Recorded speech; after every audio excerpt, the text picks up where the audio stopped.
കാഴ്ചാപരിമിതരായ വിദ്യാർത്ഥികളെ മാനസികമായി പീഡിപ്പിച്ച സ്കൂൾ പ്രധാന അധ്യാപികയെ മാറ്റാനുള്ള സർക്കാർ ഉത്തരവ് അധികൃതർ അവഗണിക്കുന്നതായി റിപ്പോർട്ട്. തിരുവനന്തപുരം സർക്കാർ അന്ധവിദ്യാലയത്തിലെ പ്രധാന അധ്യാപക ലീന സി ലംബോദരനെ മാറ്റാൻ വിദ്യാഭ്യാസ വകുപ്പ് ഉത്തരവിട്ടിട്ട് 1 വർഷം കഴിഞ്ഞിട്ടും നടപടിയുണ്ടായിട്ടില്ല. ഉത്തരവിന്റെ പകർപ്പ് ജനം ടിവിക്ക് ലഭിച്ചിട്ടുണ്ട്. പ്രധാന അധ്യാപികയിൽ നിന്ന് കുട്ടികൾ കടുത്ത മാനസിക പീഡനമാണ് നേരിടുന്നതെന്ന് രക്ഷകർത്താക്കൾ ജനം ടിവിയോട് വ്യക്തമാക്കി. 2025 ജൂലൈയിലാണ് തിരുവനന്തപുരം സർക്കാർ അന്ധവിദ്യാലയത്തിലെ പ്രധാനാധ്യാപികയായ ലീന സി ലംബോദരനെ ചുമതലയിൽ നിന്ന് മാറ്റാൻ അന്വേഷണ കമ്മീഷൻ ഉത്തരവിട്ടത്. വിദ്യാർത്ഥികളുടെ പരാതിയിൽ വിദ്യാഭ്യാസ ജോയിന്റ് സെക്രട്ടറി ഉൾപ്പെടുന്ന സമിതിയാണ് പ്രധാനാധ്യാപികയ്ക്കെതിരെ നടപടിക്ക് ശുപാർശ ചെയ്തത്.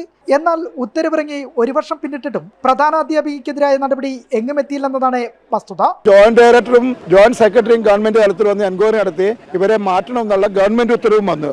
2 വർഷമായിട്ട് ഈ ഉത്തരവ് നിൽക്കുകയാണ്, ഇവരെ ട്രാൻസ്ഫർ ചെയ്യണമെന്ന്. അധ്യാപികയ്ക്കെതിരെ വിദ്യാർത്ഥികളുടെ മാതാപിതാക്കൾ ഹൈക്കോടതിയെ സമീപിച്ചിരുന്നെങ്കിലും നിരാശയായിരുന്നു ഫലം.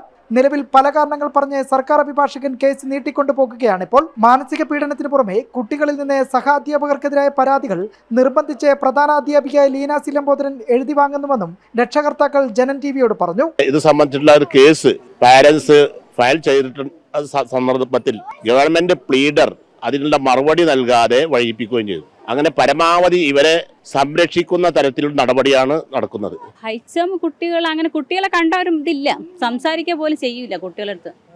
പെരുമാറ്റം അങ്ങനെ സ്നേഹത്തോടുള്ള പെരുമാറ്റം ഒന്നുമില്ല. കുട്ടികളുടെ അടുത്തൊന്നല്ല, അവർ വേറൊരു ക്യാരക്ടറാണ്. നിലവിൽ 24 വിദ്യാർത്ഥികൾ മാത്രമാണ് ഇപ്പോൾ സ്കൂളിലുള്ളത്. പ്രധാനാധ്യാപികയ്ക്കെതിരായ പ്രശ്നത്തിന് പരിഹാരം കാണാത്ത സാഹചര്യത്തിൽ ഇതിനകം 10ഓളം വിദ്യാർത്ഥികളാണ് സ്കൂളിൽ നിന്ന് TC വാങ്ങി മടങ്ങിയത്. ജനം, തിരുവനന്തപുരം.